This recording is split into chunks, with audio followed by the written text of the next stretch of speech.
ミカエルさん見ていいよキヨ舞台は整いましたわ。遅えよまた殴られたが望むままの存在であれ。Hey hey para kru Movie Senpai, apa kabar? Kembali lagi sama gue di channel yang selalu setia nemenin kalian menjelajah dunia anime tanpa ribet. Di sini kita nggak cuma ngebahas sinopsis biasa, kita bakal nyemplung alur cerita, ngupas karakter favorit, sampai kejutan-kejutan yang bikin kalian mewek atau ngakak. Buat yang belum nonton anime yang kita bahas, jangan khawatir, kita kasih konteksnya. Buat yang udah nonton, yuk kita bernostalgia dan temukan hal-hal yang mungkin kamu lewatkan. Oke, tanpa berlama-lama lagi, kita langsung aja menyelam ke alur cerita anime Mugen Gacha episode ke-8. Jangan lupa, kalau suka sama konten kita, dukung dengan like, subscribe, dan lonceng notifikasinya diaktifin ya. Yaru!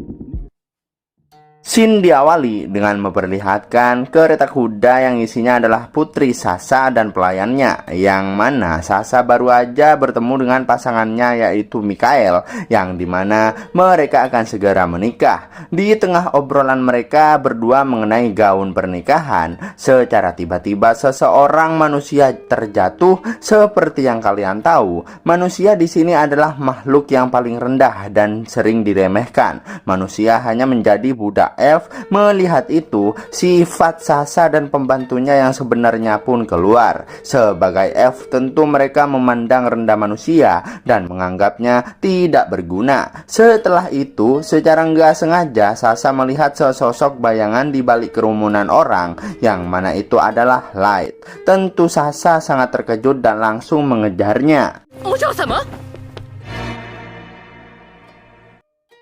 Merasa jika itu hanyalah khayalannya, karena mustahil Light yang telah dibunuh olehnya masih tetap hidup. Tapi setelah berbalik arah, dia melihat tulisan di dinding yang menyuruhnya pergi ke menara raksasa. Itu surat yang ditulis oleh Light. Sasa pun berteriak histeris karena semua yang telah dia dapatkan setelah membunuh Light, seperti dirinya yang sekarang diadopsi oleh kerajaan. Jika Light masih hidup, maka semuanya akan sirna. Dan ternyata Light ada di atas genteng guys, dengan Ellie, yang dimana sekarang ini adalah misi balas dendam pada Sasa yang direncanakan langsung oleh Ellie. Ellie akan membuat Sasa merasakan kekejaman yang pernah dirasakan oleh Tuan Light. Scene lalu pindah ke kerajaan elf, dimana budak manusia yang tadi terjatuh di depan Putri Sasa sekarang disiksa habis-habisan oleh anggota Kesatria Putih. Dia dijadiin target lempar pisau. Tidak hanya itu, bahkan ada juga manusia wanita yang dijadiin bahan untuk pemuas nafsu. Sebelum itu gua kenalin dulu pada kalian. Ini adalah Nia dan saudara kembarnya adalah Kia. Yang ini Sarpat, yang ini Muste atau Mus, dan ketua Kesatria Putih yaitu Hardy. Sarpat yang membahas mengenai mantan anggota ke mereka yaitu Kito, yang mana dia sudah dikalahkan oleh manusia dan menghilang, sedangkan Kesatria Putih disuruh oleh atasannya untuk mengurus kasus Kito. Tentu Sarpat tidak terima, tapi Mus membantahnya karena Kito merupakan mantan anggota mereka, yang artinya itu adalah tanggung jawab Kesatria Putih. Sarpat yang lagi asik main sama budaknya ini, tapi Kia dan Nia malah berisik. Alhasil Sarpat menyuruh mereka agar langsung membunuh manusia itu, tapi Kia dan Nia membantah dan juga menyinggung Sarpat yang sering anu-anu sama manusia.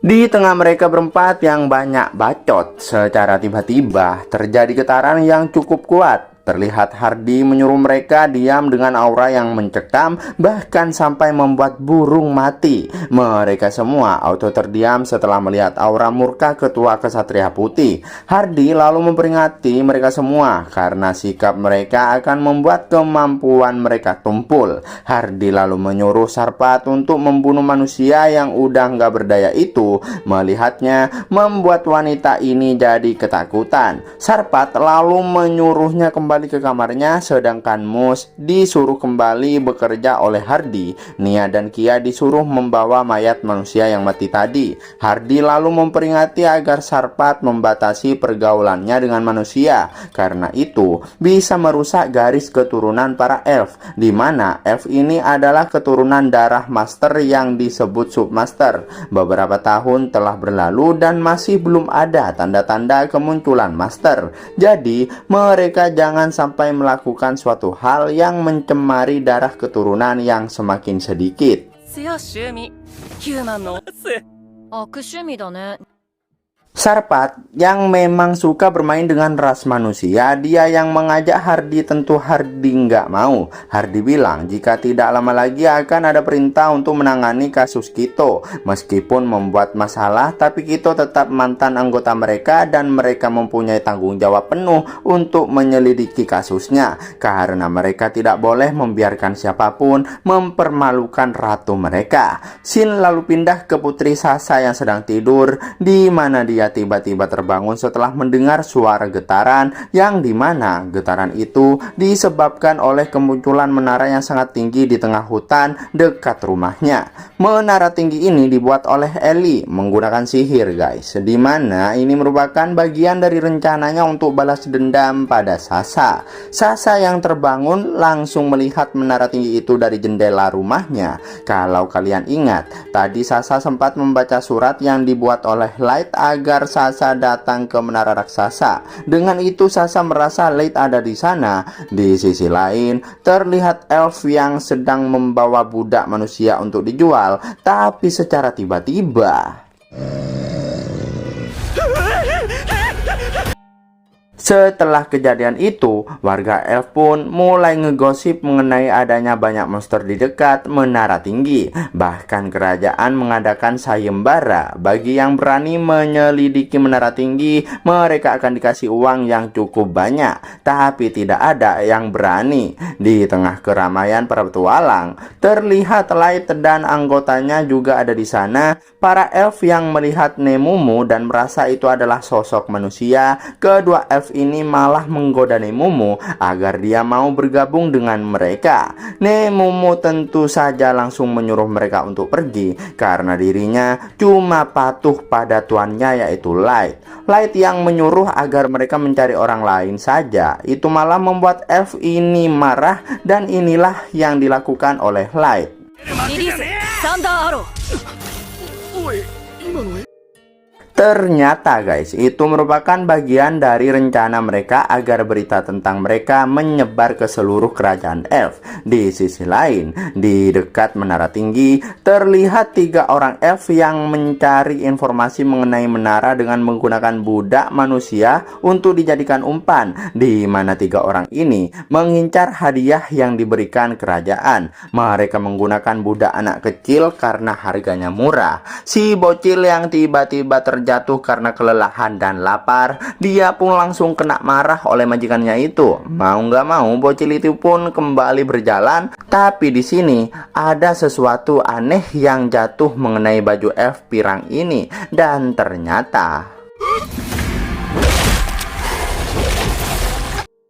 semua elf itu habis tak tersisa dimukbang oleh monster ini. Si bocil yang ketakutan karena monster menghampirinya merasa dirinya mau dimukbang, tapi ternyata monster itu pergi. Bocil ini pun senang karena dirinya terbebas dari perbudakan, tapi malah muncul orang baru yang akan membawanya. Padahal baru aja senang. Orang itu lalu menyiram sesuatu yang ternyata itu adalah ramuan penyembuh. Terlihat luka bocil ini mulai sembuh, yang mana ternyata mereka itu adalah anak buah Aoyuki. Terlihat Aoyuki yang duduk di menara tinggi. Tak lama Ellie juga datang menanyakan keadaan di misi Aoyuki. Tapi guys, setiap pertanyaan yang Ellie lontarkan, Aoyuki jawabnya cuma meow meow meow terus. Ellie merasa tidak percaya dengan Aoyuki mengenai misinya yang lancar terus menerus. Ellie curiga itu juga akan menjadi ujian bagi emosi dan moral. 少しでもあのお方を理解し、試せばわかる。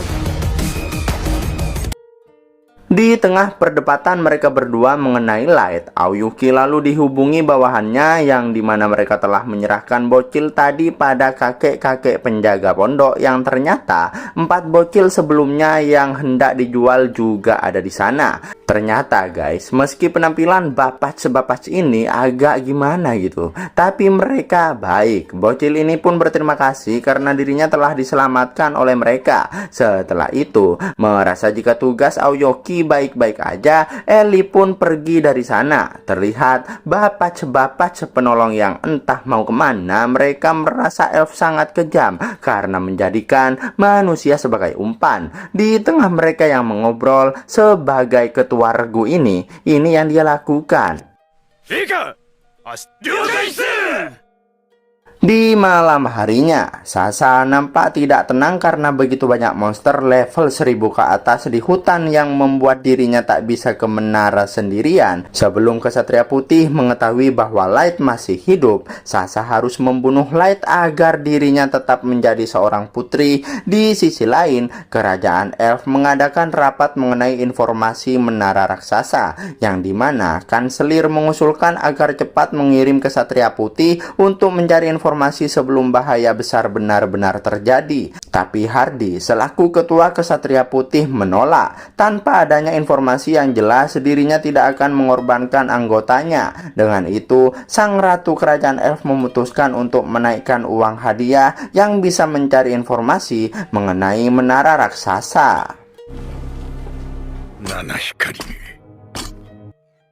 Ternyata guys, Hardy ini adalah anak sang ratu elf guys. Pantesan dia tidak mau Hardy melakukan misi yang berbahaya. Jadi dia menggunakan cara lain agar anaknya itu terhindar dari bahaya. Hardy merasa kanselir itu merepotkan karena bisa saja dia akan menggulingkan pemerintahan jika ada kesempatan. Singkat cerita, di tempat pendaftaran untuk pencarian eksplorasi menara raksasa tampak sangat ramai. Bahkan Light, Nemumu dan Gold juga ada di sana. Mereka tahu jika elf yang sebelumnya dipermalukan oleh mereka ada di sana juga. Sepertinya dia tetap tidak terima dengan kekalahan sebelumnya. Di tengah perbincangan mereka bertiga, secara tiba-tiba seseorang memanggil Light dan ternyata の子供そうですか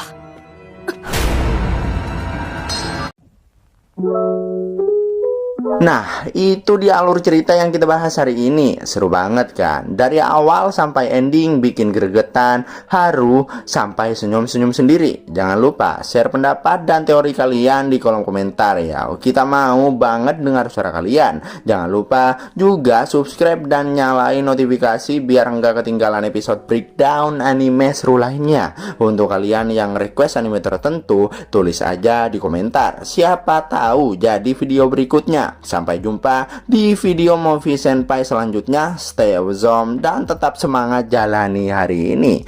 Yaru!